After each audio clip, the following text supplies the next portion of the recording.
Good morning, student. How are you all? I hope you are doing well, and it's my total concern for you guys कि you should stay at home.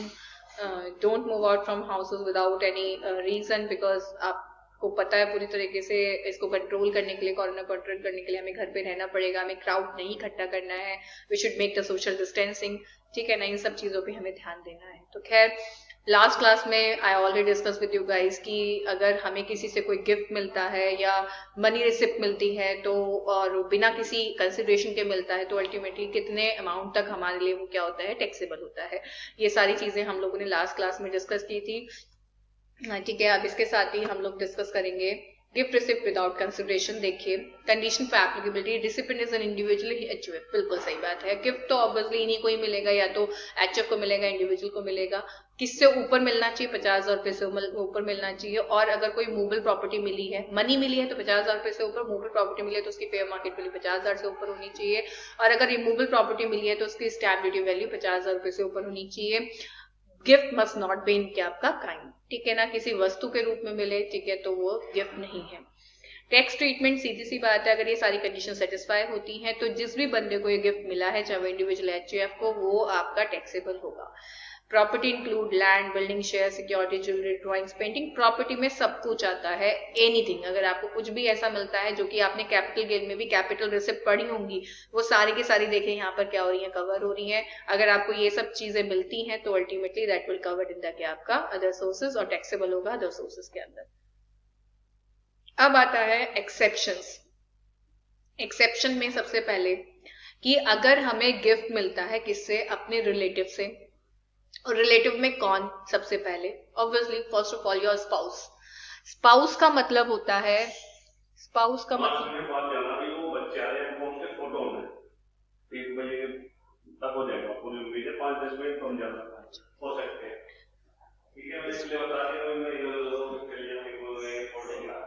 Spouse.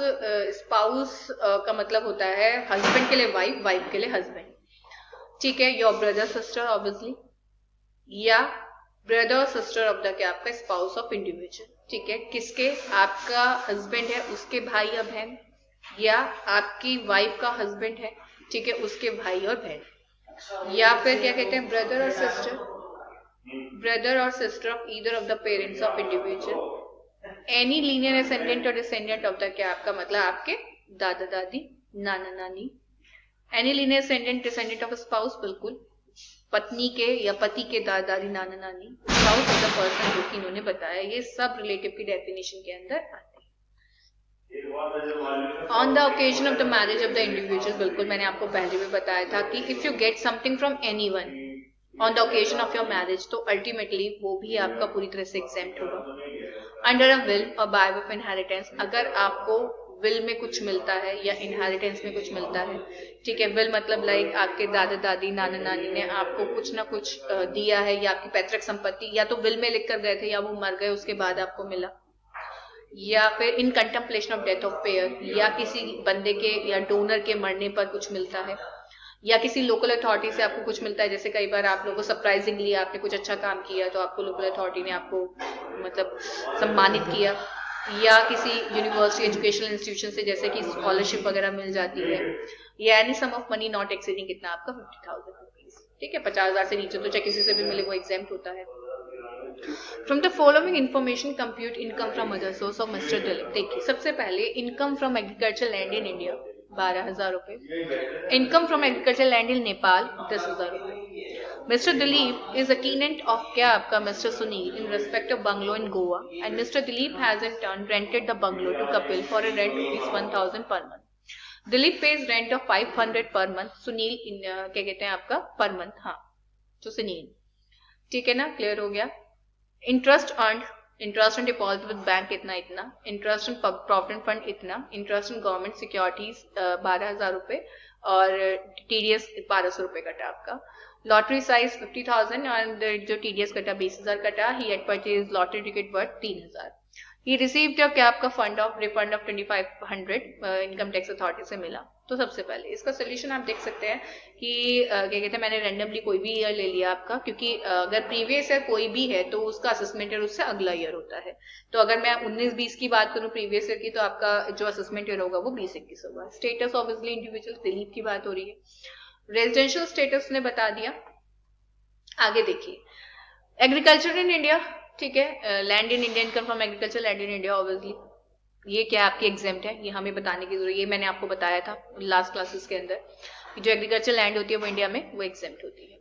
Income from agriculture land in Nepal, ये मैंने आपको बताया था कि other source में जाती है। अगर आपको बाहर की किसी भी, जो हमारे इंडिया से बाहर कोई भी कंट्री है, उससे अगर आपको कोई एग्रीकल्चर लैंड से इनकम होती है, इट विल बी कवर्ड, ठीक है ना, तो ये आपकी टैक्सेबल होगी। रेंट फ्रॉम सबलेटिंग टू, क्या आपका कपिल, बिल्कुल सही बात है, क्योंकि आपने, अगर आप लास्ट उसमें देखें तो उसने क्या किया था, उसने टेनेंट मिस्टर सुनील बंगलो दिया था, है ना, in turn rented the bungalow to Kapil for a rent कितना 1000 पर मंथ, सब लेटिंग, ठीक है ना। दिलीप पे रेंट कितना आपका 500 रुपए पर मंथ, ठीक है ना। तो उसके बाद इन्होंने क्या लिखा है आपका, देखिए, rent from subletting to Kapil कितना 1000 टू 12, कितना आपका 12,000, एंड रेंट पेड 500 इंटू 12, 6000, बिल्कुल सही बात है। सब लेटिंग पर इतना, सब लेटिंग कभी भी किस में नहीं जाती है, आपकी हाउस प्रॉपर्टी में नहीं जाती। इंटरेस्ट ऑन बैंक डिपॉजिट, बिल्कुल सही बात। पीपीएफ ये आपका एग्जेम्प्ट होता है। गवर्नमेंट सिक्योरिटी, इस पे टीडीएस ऐड करके लिखना है, ये मैंने आपको पहले बताया था। लॉटरी प्राइस को भी ऐड करके लिखना है, और रिफंड आपका यहाँ पर जाएगा। तो आपकी इनकम फ्रॉम अदर सोर्स हो गई ये, ठीक है ना। तो इसके साथ ही आपकी क्या हो जाता है, ये जो चैप्टर है अदर सोर्स, ये खत्म हो जाता है, क्योंकि अल्टीमेटली इससे ज्यादा इस चैप्टर में मेरे बच्चों कुछ भी नहीं है। इसके अलावा इसके जो क्वेश्चंस होंगे, जैसे भी होगा वो I will provide you at any cost, ठीक है। और ये आप लोगों की जिम्मेदारी बनती है कि आप लोग क्या करेंगे, इसको अच्छे से समझेंगे। आपको कोई भी क्वेरी होगी आप मुझसे डिस्कस करेंगे। इनफैक्ट मैं आपको एक चीज बता दूं, मतलब अदर सोर्स से ज्यादा इजी चैप्टर आज तक मैंने, क्योंकि मेरा जो करियर है वो ऑब्वियसली 10 साल का हो चुका है right now 2020, and I will start, and I started my क्या आपका सीएस इन 2009, नहीं 2010, यस 2009 तो आई गॉट मैरिड, ठीक है। 2010 में मैंने अपनी सीएस स्टार्ट किया था। तो फर्स्ट टाइम मैंने अपना जो इनकम टैक्स है वो मैंने किस में पढ़ा था, सीएस में पढ़ा था। तो अल्टीमेटली तब से क्या कहते हैं, जो सबसे इजी चैप्टर है वो अदर सोर्सेज है, क्योंकि अल्टीमेटली इसमें कुछ भी न्यूमेरिकल पोर्शन बहुत ज्यादा नहीं है, न्यूमेरिकल पोर्शन बहुत लेस जितना भी कह सकते हैं उतना कम है।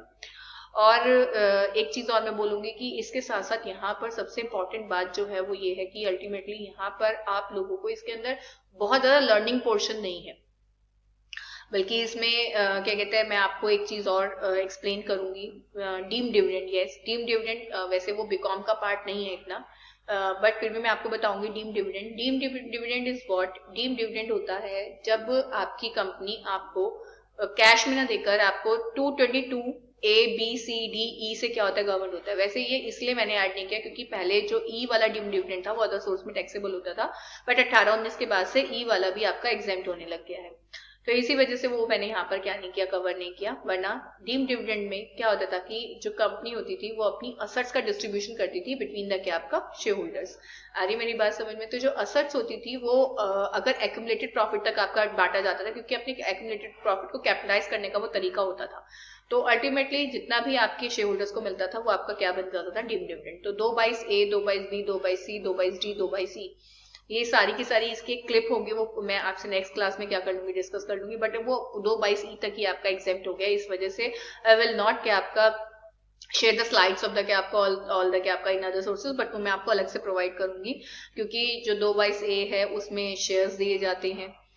2/B के अंदर आपका क्या कहते हैं, शायद कंपनी के वाइंडिंग अप पर होता है। 2/C के अंदर भी इस तरह से है, 2/D के अंदर रिडक्शन है, ठीक है। एंड 2/E के अंदर क्या होता है कि जब कंपनी क्लोजली हेल्ड कंपनी होती है और वो अपने कंपनी के जो शेयर होल्डर्स होते हैं, ठीक है, उनको डिविडेंड देती है और उन्होंने लोन भी ले रखा होता है। मतलब इसमें ना कई सारी सिचुएशन है जो लोन के ऊपर बेस्ड है, ठीक है। 2/DE के अंदर उसमें ये होता है कि अगर उस बंदे ने लोन भी ले रखा है उसको डिविडेंड मिलता है, तो अल्टीमेटली वो दोनों अगर मतलब कंपनी अगर उसको वहीं से सेट ऑफ कर लेती है, एंट्री कर लेती है कि भाई ठीक है इस बंदे को 1 लाख रुपए डिविडेंड मिलना था, इसने 1 लाख रुपए लोन लेना था, तो वहीं से सॉर्ट ऑफ हो जाता है वो चीज, ठीक है। तो अल्टीमेटली कंपनी को 1 लाख रुपए कम पर क्या करना पड़ता है, सीईडी पे करना पड़ता है। तो इस तरह के कंसेप्ट है इसके अंदर, बट अब वो क्या हो चुका है, आपका एग्जाम्प्ट हो चुका है, तो इसलिए वो अब आपके लिए आउट ऑफ कोर्स है, ठीक है ना। चलिए, इसके साथ ही हम लोग अपनी क्लास को ओवर करते हैं। Thank you guys.